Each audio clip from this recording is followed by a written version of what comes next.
श्रीगुरुभ्यो नमः। हरिः ओम्। आत्मा भिन्न शिवाकारं चिदानन्दघनं प्रकाशं विमलं शान्तं ब्रह्मण्यं समुपास्महे। शान्त विमल प्रकाश आत्मकुगचिदानन्दमण्डिता प्रकाशानन्दमिथुनासा कुलश्रेणी सदा जयति। सद्गुरुचरणारविन्दाभ्यां नमः। वन्दे वाग्भवमेन्दवात्मसदृशं वेदादिविद्यागिरो भाषा देशसमुद्भवा पशुगताश्छन्दांसि सप्तस्वरान् तालान् पञ्चमहाध्वनीन् प्रकटयत् आत्मप्रकाशेन यद्बीजं तद्वाक्यमानजनकं श्रीमातृकेते परम्। குருவனுடைய பரம கிருபையில சக்தி மகிம்ன ஸ்தோத்திரத்தினுடைய 5வது ஸ்லோகத்தை பார்க்க போறோம். முதல் ஸ்லோகத்துல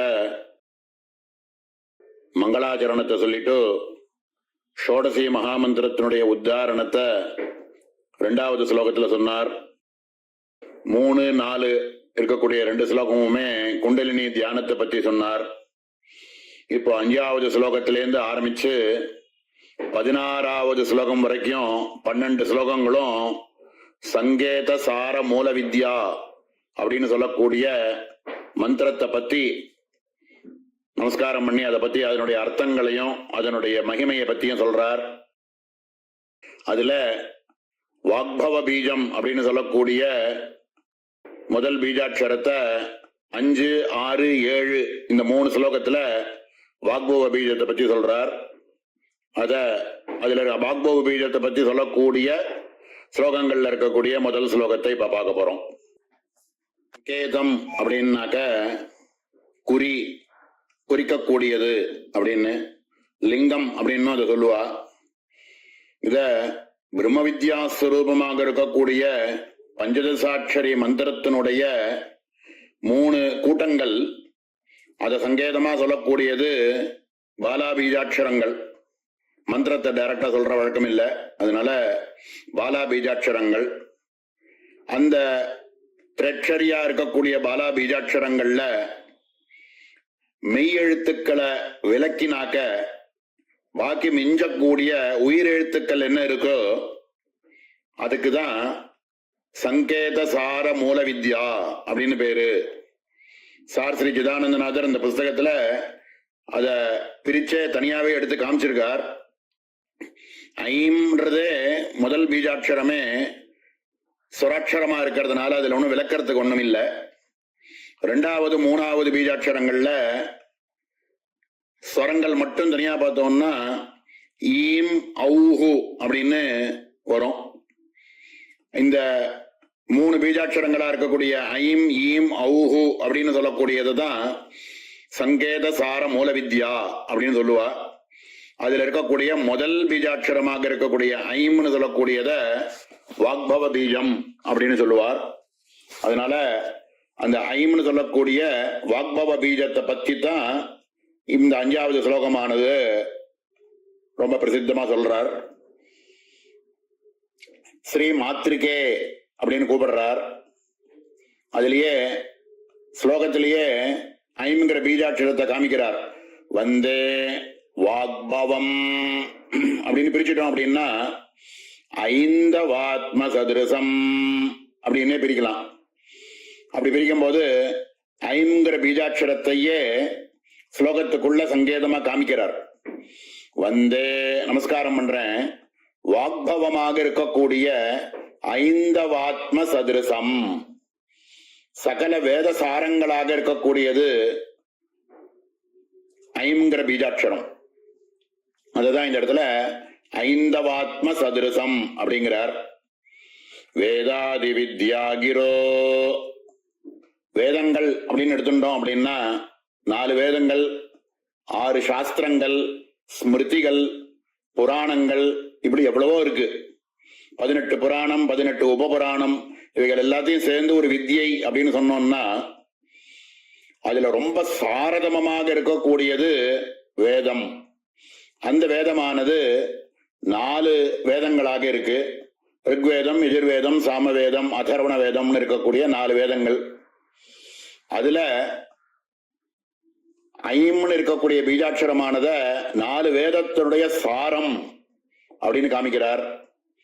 அக்னிமீலே புரோஹீதம் அப்படின்னு ஆரம்பிக்கக்கூடிய ரிக்வேதத்தினுடைய சாரதமமான அக்ஷரம் அதனுடைய பிரதம அக்ஷரமா இருக்கக்கூடிய அகாரம். இஷேத்துர்ஜேத்வான்னு ஆரம்பிக்கக்கூடிய இகாரமானது யஜுர்வேதத்தினுடைய சாரதமமான பிரதம அக்ஷரம். திருப்பி இந்த ஆவும் ஈவும் சேர்ந்ததுனாக்க ஏகாரமாக ஆயிடும். சம்ஸ்கிருதத்தினுடைய வியாக்கரண ரீதியா அகாரத்தையும் இகாரத்தையும் சேர்த்தோம்னா ஏன்ற அக்ஷரமானது வந்துடும்.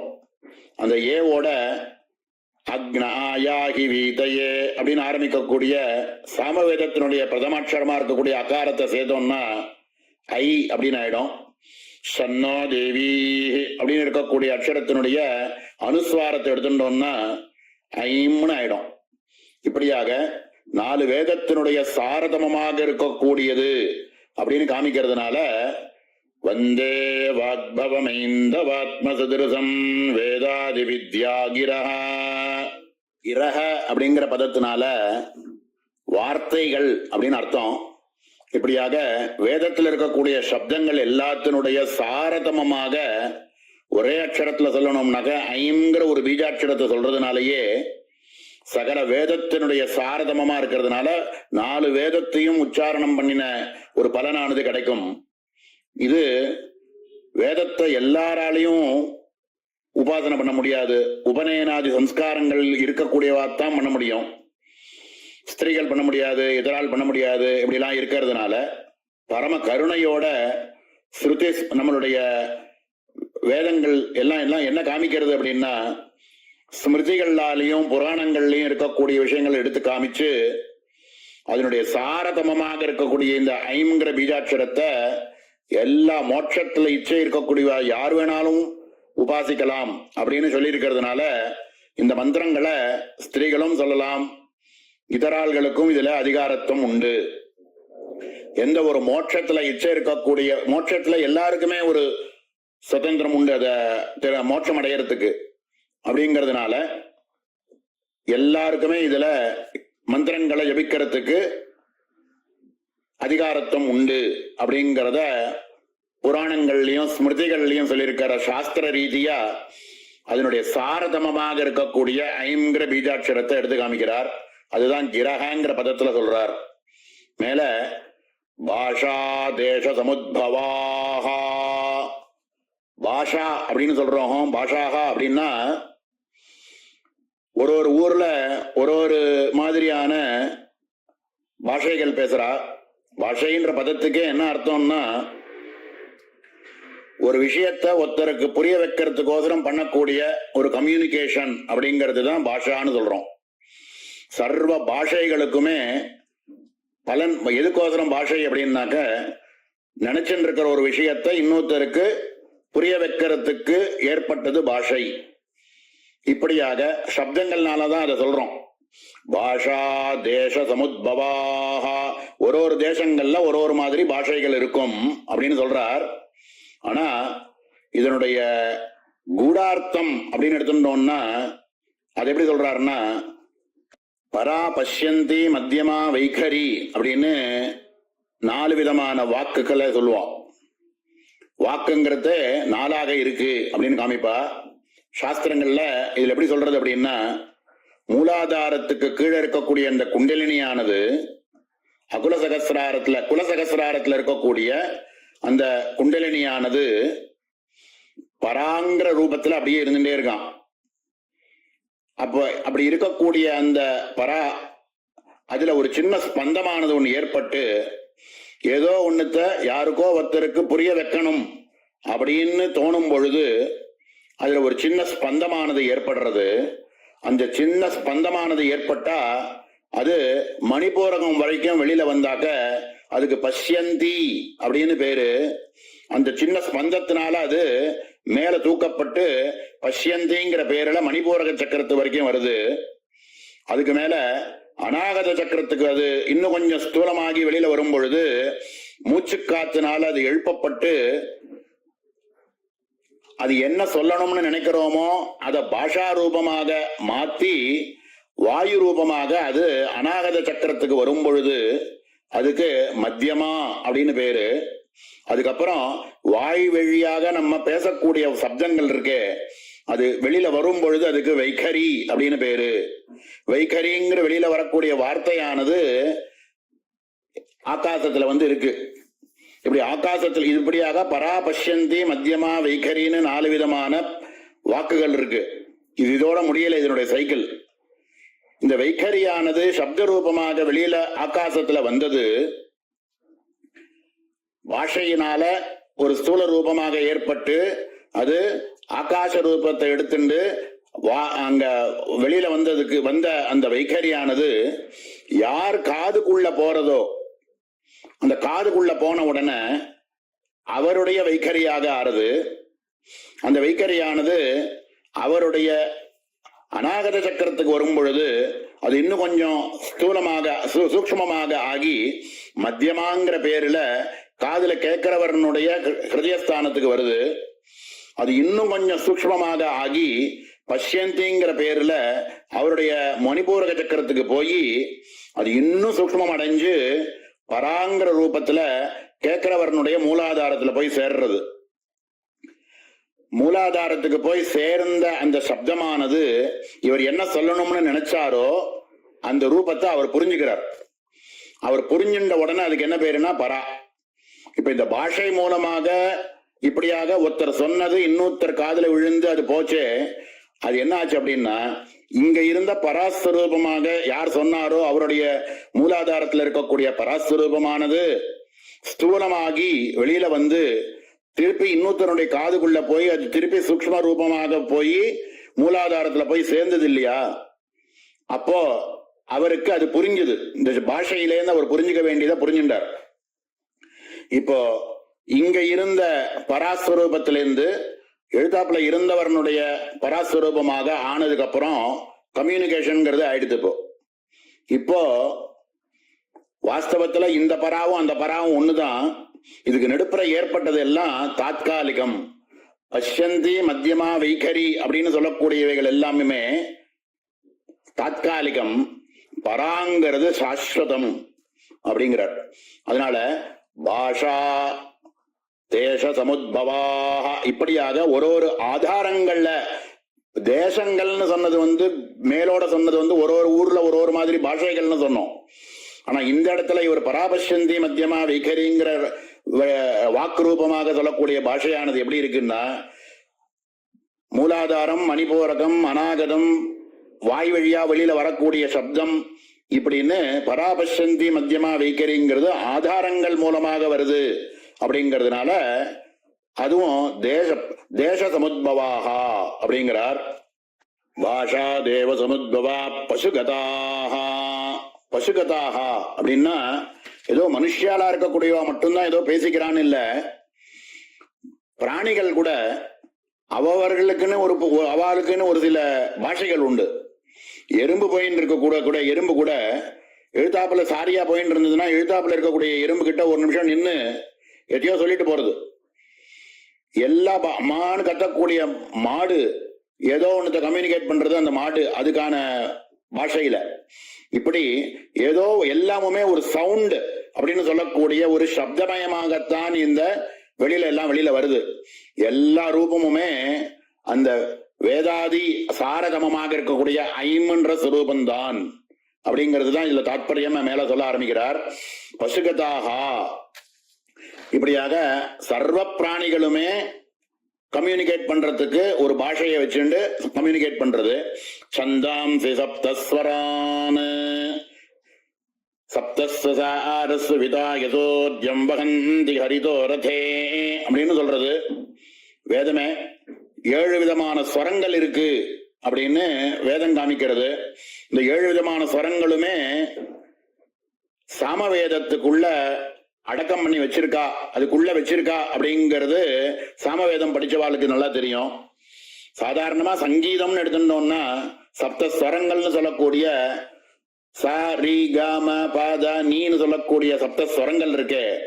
இத ஷட்ஜம் ரிஷபம் காந்தாரம் மத்தியமம் பஞ்சமம் தெய்வதம் நிஷாதம் அப்படின்னு சொல்லக்கூடிய அதனுடைய முதல் அக்ஷரத்தை வச்சே நம்ம புரிஞ்சுக்கலாம். ச அப்படிங்கிறது ஷட்ஜம், ரி அப்படிங்கிறது ரிஷபம், க அப்படிங்கிறது காந்தாரம், ம அப்படிங்கிறது மத்தியமம், ப அப்படிங்கிறது பஞ்சமம், த அப்படிங்கிறது தெய்வதம், நீ அப்படிங்கிறது நிஷாதம். இப்படின்னு சப்தஸ்வரங்கள் சொல்றோம். இவைகள்லாம் கூட பசுவிலேருந்து தான் உண்டாச்சு அப்படின்னு சாஸ்திரங்கள் சொல்றது. இந்த சான்னு சொல்லக்கூடிய ஷட்ஜமானது மயூரத்திலேருந்து உத்பவமானது.